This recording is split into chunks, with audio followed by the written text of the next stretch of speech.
Kung ating ipinagdiriwang ang Eid ng may pag-iisip na sa buwan ng Ramadan ay tunay nating pinagsikapang mapalapit sa Allah Ta'ala at ito ang ating layunin, at kung nakamit natin kahit kaunting bahagi ng layuning ito, kung gayon tayo ay nasa tamang landas patungo sa Kanya.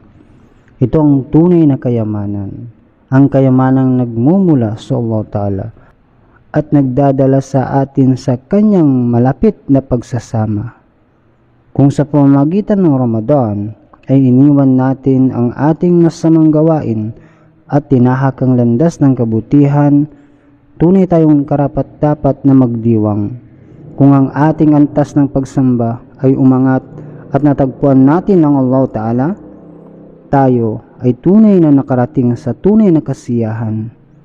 Kung naglaan tayo ng mas malaking pansin sa pagtupad ng ating mga tungkulin sa kapwa-tao, kung gayon tayo ay tunay na nararapat sa kaligayahang dulot ng Eid.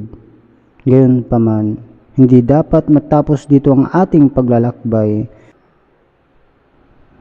Ang kasiyahang ito ay dapat gawing panghabang buhay sa pamamagitan ng pagpatuloy ng pagsunod sa mga aral ng Diyos. Kapag ating isnabuhay ito, tunay nating matutugunan ang layunin ng ating paglikha. Ang Propeta Muhammad SAW ay nagsabi na ang Allah Ta'ala ay lubos na nagagalak sa pagbabalik loob ng Kanyang alipin. Isinalaysay niya ang kwento ng isang tao na nawalan ng kanyang kamilyo sa gitna ng disyerto. Dala nito ang lahat ng kanyang pagkain at inumin. Dahil sa matinding pagod at kawalan ng pag-asa, siya ay humiga at nakatulog. Pagkagising niya, nakita niyang nakatayo sa harapan niya ang kanyang nawawalang kamilyo.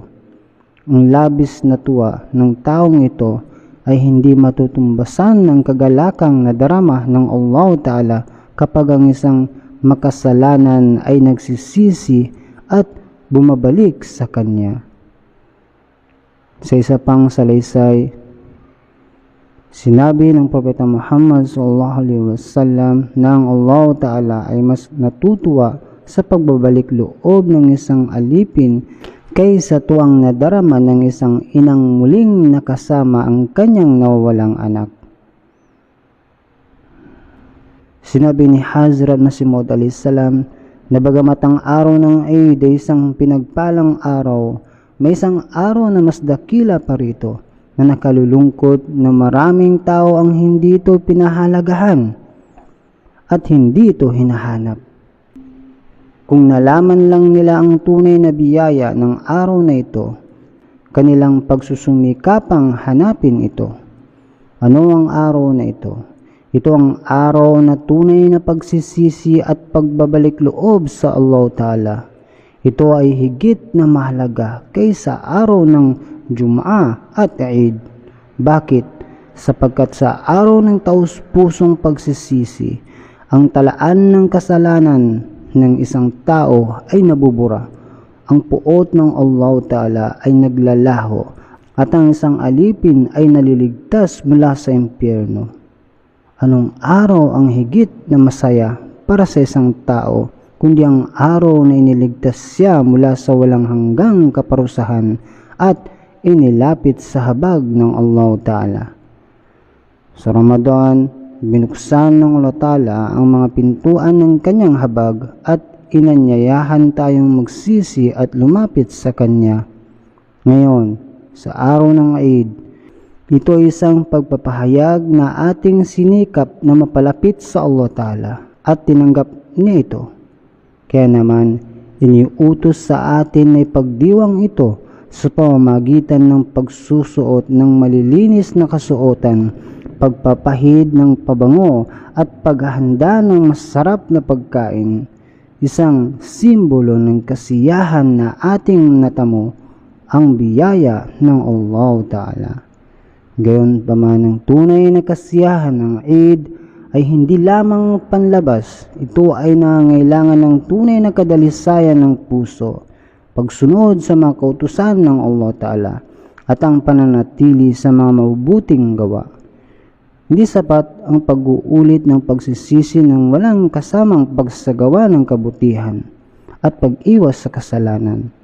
Kung sa Ramadan ay ating sinagawa ang mga panalangin sa hating gabi, tahajjud at tarawih, huwag natin itong kalimutan pagkatapos ng Eid. Maglaan ng kahit konting oras para sa karagdagang panalangin, sunnat, nawafil. Kung sa Ramadan ay naging bukas palad tayo, ihlas sa kawanggawa, sa sadaka, ipagpatuloy natin ito.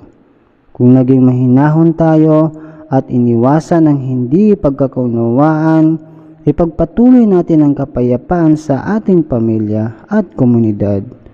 Lalo na sa ating mga pamilya, pagsikapan natin magkaroon ng mabuting relasyon, mga ugnayan sa pagitan ng mag-asawa, biyenan at manugang, magkakapatid at mga kapitbahay. Kung nais nating bigyan tayo ng Allah Ta'ala ng masaganang biyaya, dapat nating pagbutihin ang ating pakikitungo sa iba alang-alang sa Kanya. Kahit pa may inasahang pagkalugi o pagkawala sa mundo, ang Allah Ta'ala ay nagbibigay ng mas higit kapalit nito. Sa kabila ng ating kasiyahan, huwag nating kalimutan ang ating mga kapatid sa pananampalataya na inuusig dahil sa kanilang paniniwala. Sa Pakistan, maraming Ahmadis ang hindi malaya sa pagsagawa ng kanilang Eid dahil sa mga di makatarungang batas. Pinagbabawalan silang magsagawa ng panalangin sa kanilang mga masjid at nakararanas ng pang-api. Sa Karachi, maraming Ahmadis ang hinarang sa pagsagawa ng kanilang mga panalangin at maging ang kanilang mga masjid ay nilagyan ng kandado. Sa halip na protektahan sila, hinahayaan ng mga otoridad ang mga kalaban na salakayin ang kanilang mga lugar ng pagsamba. Idalangin natin ng Allah Ta'ala ay bigyan sila ng kalayaan na isagawang kanilang pananampalataya ng walang takot.